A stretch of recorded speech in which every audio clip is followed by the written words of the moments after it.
waktu 5 menit ya Bu ya. Silahkan bertanya, mau tahu tentang Indonesia terang, silahkan bertanya. Saya akan memberi pencerahannya.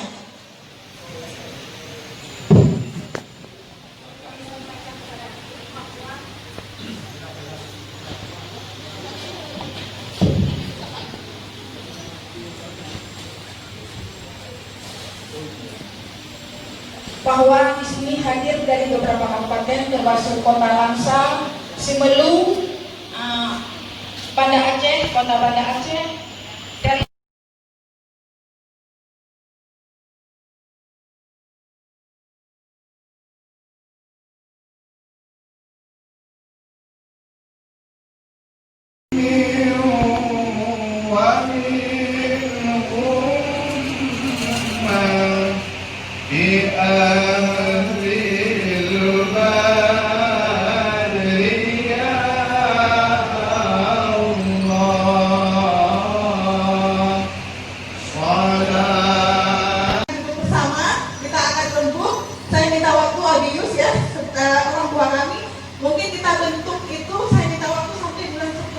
Tanggal 5 itu net harus terbentuk semuanya. Kan daerah lain sudah terbentuk, tinggal Aceh yang belum terbentuk. Karena saya memang orang Aceh, lahir di Aceh, tapi saya belum mengenal wajah-wajah Aceh. Belum saya kenal yang mana saudara saya, yang mana saya bimbingan semua saudara hari ini. Tolong bantu saya di pusat ingin memperjuangkan hak-hak kita Aceh yang diambil oleh mereka. Kita bawa pulang kembali. Sayang generasi muda di Aceh ini, saya kadang-kadang menangis melihat mereka. Pekerjaan susah, segala macam susah. Allah memberi kepercayaan kepada saya. Di Jakarta saya adalah wakil ketua umum UMKM khusus pemberdayaan perempuan di Kementerian Sekretaris saya bagian humasnya. Jadi kalau mau apa-apa ya dengan presiden saya bisa membantu. Dan semua program juga ada sama kita. Jadi kita bukan janji-janji lagi, kita udah berbuat. Kita punya anggaran, bukan anggaran APBN. Kita punya anggaran sendiri dari luar negeri. Banyak yang bantuan saya bawa di Indonesia ini khususnya. Gak usah khawatir uang dari mana. Intinya Ibu Riza alhamdulillah punya link yang luar biasa. Mereka bersedia membantu kita mensukseskan partai kita menjadi lebih besar. Untuk khususnya Aceh, Bapak Ibu saya mohon bantu saya, berjuanglah untuk partai ini biar di Aceh bisa terang. Karena saya orang Aceh seperti Bapak bilang. Memang saya di pusat, tapi saya rohnya di Aceh. Saya lahirnya di Aceh. Masa saya memperjuangkan orang lain di sana? Semua bisa dicek di YouTube saya, seluruh Indonesia, saya memperjuangkan hak mereka. Kenapa hak Aceh tidak saya perjuangkan? Itu harus dijawab dan harus dipertanyakan. Hari ini saya berdiri di sini, Bapak Ibu dukung, bantu perjuangan saya.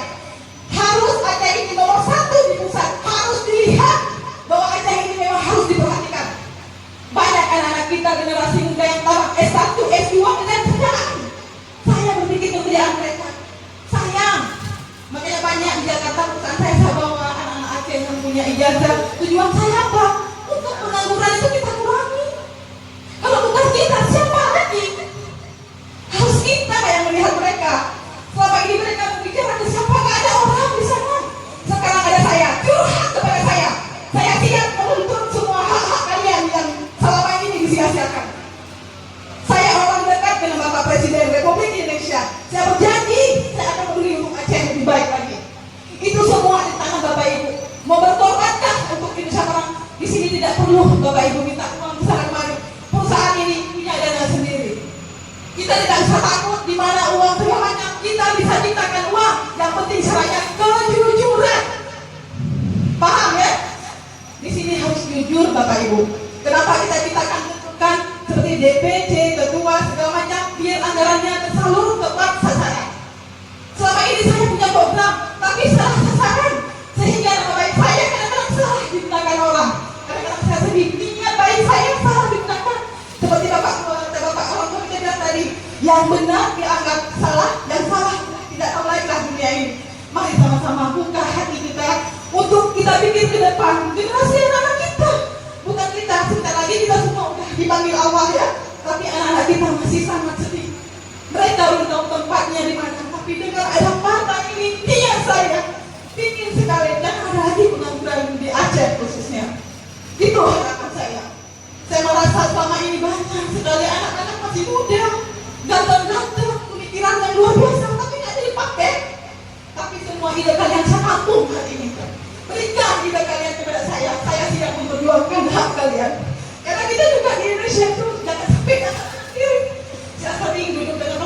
tokoh nasional di Jakarta, dengan Pak Presiden, dengan siapapun pejabat tinggi negara, selalu saya duduk bersama. Tapi Aceh jarang dilirik ya, karena orang Aceh gak ada yang pintar. Tapi hari ini yakin, walaupun saya seorang perempuan, saya akan menuntut semua hak-hak yang telah mereka ambil dulu. Mari bismillah sama-sama kita berjuang dengan partai kita. Insya Allah ke depan lebih baik. Kenapa Ibu dia berani buatkan partai? Dengan partai kita bisa ngomong sebesar-besarnya. Kalau kemarin kita ngomong dengan PT percuma, sebentar kan dengar. Dengan partai siapapun melawan, saya juga lawan.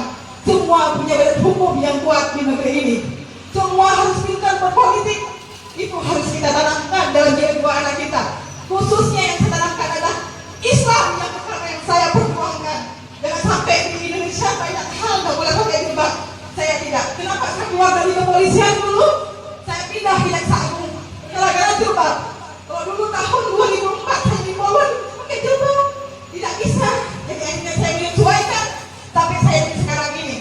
Jadi sekarang usaha saya loncat sana, loncat sini. Itu sebabnya. Akhirnya sekarang nggak bisa keluar pakai jilbab. Banyak perjuangan saya hanya Allah yang tahu.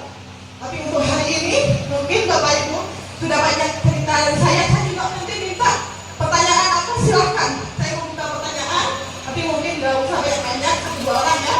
Intinya struktur yang harus kita rampungkan. Setelah struktur rampung, alhamdulillah semuanya akan baik-baik saja. Sebentar saya minum dulu.